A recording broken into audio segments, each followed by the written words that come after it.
It's not fair. Dad, how come she gets to use the car and I don't? Dad, Mom, Carrie bit me. I'm picking on my sister. But that's what we sound like. We sound like a bunch of whining baby puppies half the time. And it isn't, we don't awesome say it's not fair. Life isn't fair. Face it, wake up to it, smell the coffee. Sharon Horne-Ellstrom here, a little bit on a rant and roll as part of what's she up to now. Day 911. Just sharing my transition and my journey as I go from offline brick and mortar businesses in lots of different industries and corporate America for over a quarter century to the online world, to working remotely so I can do what I want, when I want, where I want, with whomever I want, wearing my pajamas if I want. I have to be in my pajamas, being a little lazier today. My granddaughter's doing 2 weeks of preliminary kindergarten readiness, practice readiness for a couple of hours each morning. So they're back to that, which is it's super exciting. I'm actually really excited for her because I think she needs a lot more social interaction than she just gets from me, especially during these times of separation when we're still kind of staying away from people. I mean, we see people at the park and say hi and stuff, but it's not the same. It's not like little kids are playing together. And we are social beings, social animals. We want to come together in community and to be with one another. So I think it's going to be interesting to see how they're figuring out how they're going to make it work. But I'm excited for her, and I'm excited to see how they're solving the problems and making it work. Because guess what? There's plenty of room, there's plenty of resources, there's plenty of ways to solve the problems of separation, but still educate our children in a way that serves everyone. So, life isn't fair. It's not fair. Why am I calling that and wanting to talk about this today? For several reasons. My idiom today for Supersize Your Business was, and I don't know if the idiom had anything to do with it. Oh yeah, out on a limb, going out on a limb. So everything I picked today, it really is interesting how things randomly pop up and show up.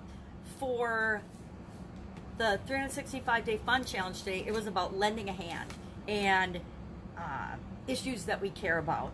The idiom today was out on a limb, to go out on a limb. And when you go out on a limb, you're taking a risk and you're going out of your way to move forward something that you believe in. And then for the Get Up and Go challenge today, our lesson learned, I'm doing preliminary days leading up to the next challenge, which starts August 1st on the Get Up and Go challenge page. It's going to be a 30-day challenge. I know people get freaked out by 30-day challenges, but you know what? If you're serious about your life, if you're serious about making something better or getting a result that you want, you're going to commit to doing a little bit of something every single day. In 30 days, guess what? Every longer challenge I've ever done goes by so fast, and it's over before you even know it, no matter how many days you set forth to challenge yourself. Because challenges, as much as marketers are trying to make them a thing and the thing that you use to get people's attention, they work. They do it because it works. You can help people get a result in a very short period of time. That's why I've been doing it my whole life and why I love them. But I laugh when the days all come together like this, and all of the different topics and things that I'm doing actually end up sort of on the same theme. And life isn't fair or lending a hand, they all kind of speak to me and speak as if they are connected, because guess what? They are. They are similar ideas and similar thoughts. But the it's not fair and the thinking things, I used to spend, in certain businesses, I had a Italian food manufacturing business for about 35 years.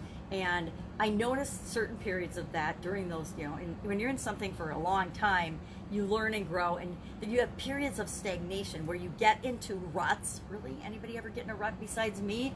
And you just keep doing the same things over and over again, expecting different results. And you're chugging along and things are okay, or they're fine, but they're not awesome. And we get stuck in that cycle of, oh, it's good enough, it's fine, we'll just keep doing it. It's like a hamster running on a treadmill over and over and over again. Or it's like anything that's just repeated. Think of a fish swimming around in the same little area, the same little piece of a pond over and over again. Sometimes that's how it feels like. We get in these little boxes that we place ourselves in, by the way, and we stay there too long. And so it got me thinking about all of these things, all these lessons that we learn along the way, and how do we get out there and how do we share them? Because boy, I am so grateful and so thankful that my dad taught me when I was a little girl that life isn't fair, and you need to be the one that determines what you're going to accept and tolerate and what you're going to do and how you're going to live your life.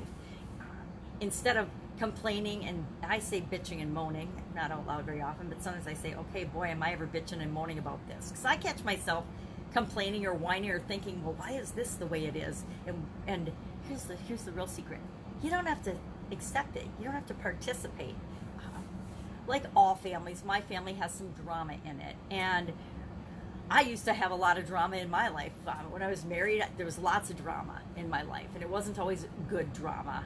And as I got divorced and had some health challenges and other things, at some point, I just decided to not participate in other people's drama. And that meant not creating drama and adding drama to any environment or any situation, at least not negative drama. I'm all about adding positive drama, but not negative drama.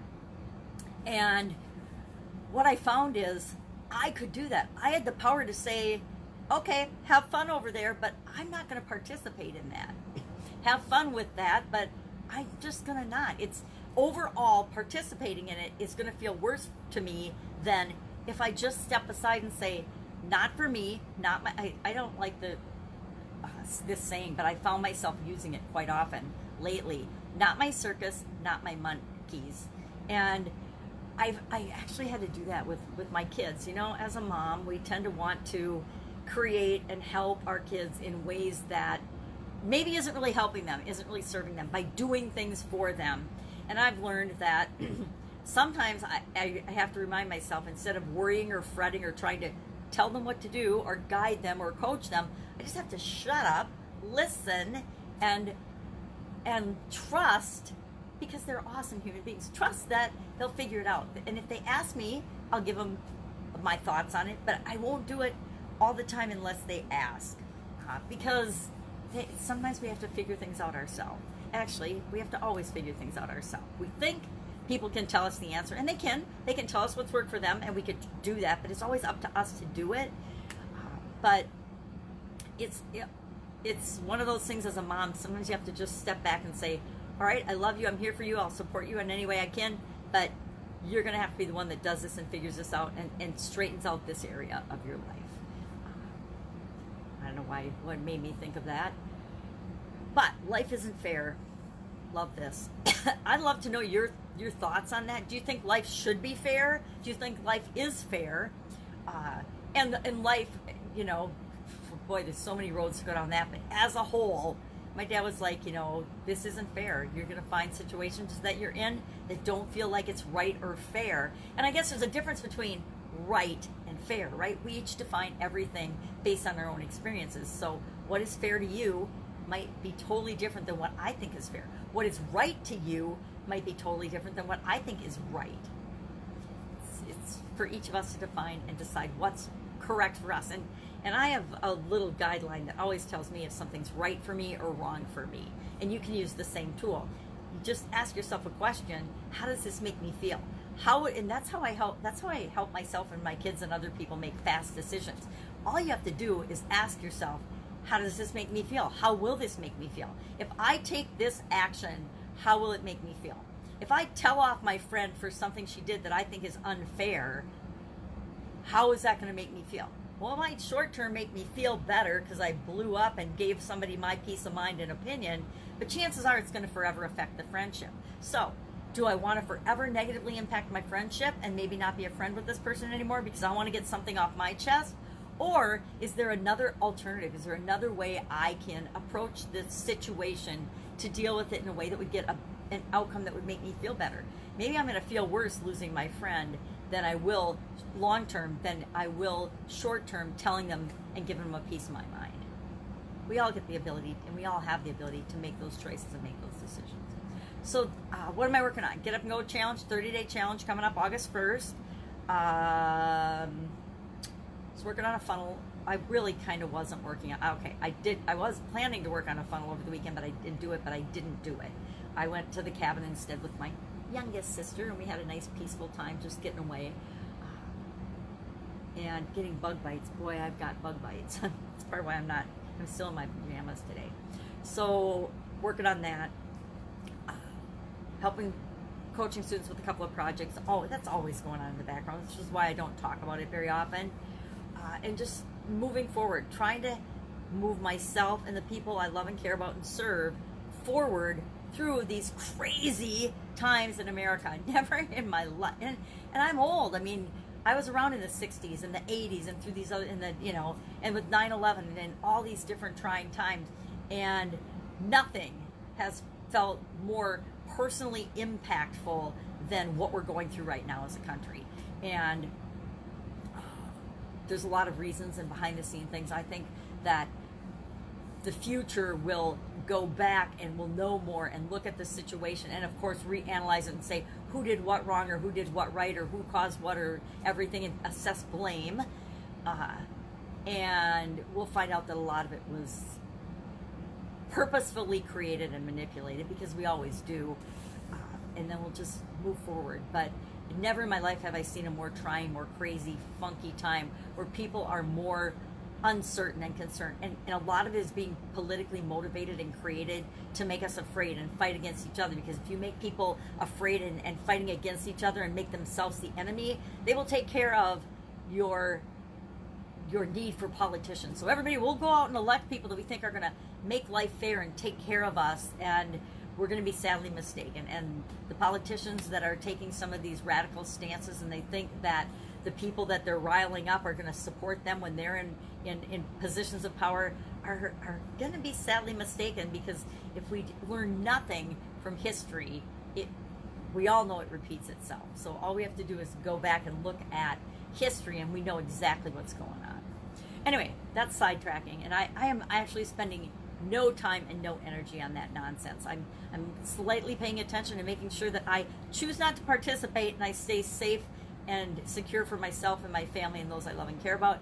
And we'll see how it unfolds. But I'm sure there's huge lessons to be learned here for all of us. And that if we focus on solutions, if we focus on creating a great life for ourselves, we don't have to hurt anybody else to do that. And if you're thinking you have to hurt somebody else to do it, it's because somebody tried to convince you that life is fair and that everybody should get a shiny pony and whatever else. And it's just not the way it is. Life is what you create of it. Life is what you make of it, not what you're entitled to or given or what's fair. And everybody should have a fair piece of the pie. Poppycock, guess what? The pie is infinite. There is enough for everyone, everywhere on this whole freaking planet, not just in your business, not just in your industry, in the whole world. There are plenty of resources, every resource you can ever imagine. It's just limited thinking and beliefs that have been handed down to manipulate people and to create, again, not going to get into this. All right, have an amazing day. I will be with you tomorrow to let you know what I'm doing as I transition from the brick and mortar world to the online world. Take care. Bye.